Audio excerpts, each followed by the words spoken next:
जयराम महतो जी के आश्वासन पर चल रहा था और संगठन के सभी सदस्यों के साथ चुनाव का प्रचार प्रसार भी चला।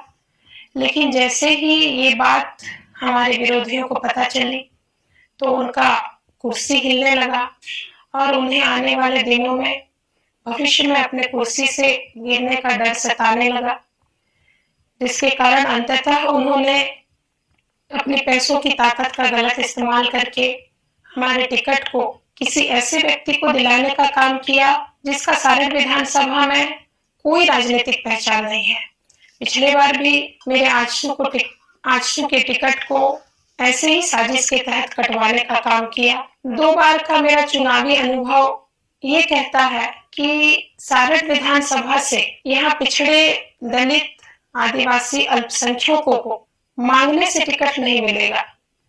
जब तक हम लोग यहाँ निर्दलीय चुनाव लड़के अपने वोट की ताकत, अपने वोट की क्षमता को नहीं दिखाएंगे, तब तक पार्टी हमें यहाँ चुनाव लड़ने का सम्मान नहीं देगी। मैं आपको बताना चाहूंगी कि इस चुनाव में मुझे हार जीत से कोई डर नहीं है।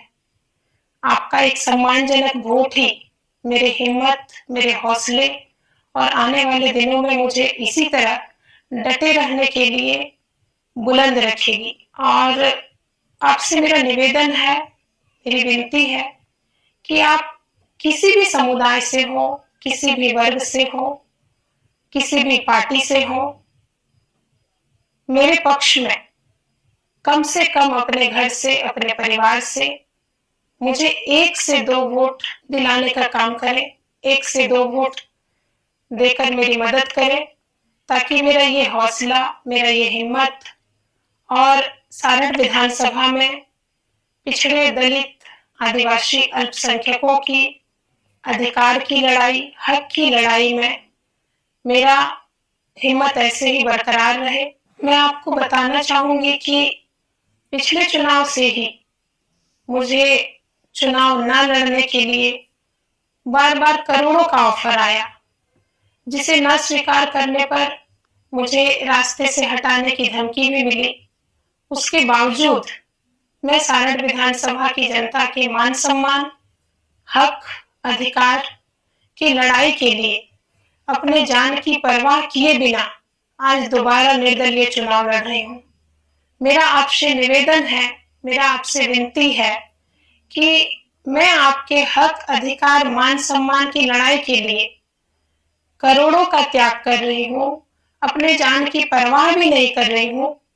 तो मुझे पूर्ण विश्वास है कि आप मेरी इस ईमानदारी को 100, 50, 1000, 2000 में नहीं बेचेंगे। जिस गांव या जिस व्यक्ति तक मैं नहीं पहुंच पाई हूँ, उनसे मैं क्षमा प्रार्थी हूँ और मैं उन्हें विश्वास दिलाती हूँ कि आप हमें सम्मानजनक वोट देकर मेरे हौसले को, मेरे हिम्मत को आने वाले दिनों के लिए बुलंद करें, बुलंद रखें। मैं उन्हें भरोसा दिलाती हूँ कि चुनाव के बाद भी मैं आपके बीच 24 घंटे उपस्थित रहूंगी। मैं जानती हूँ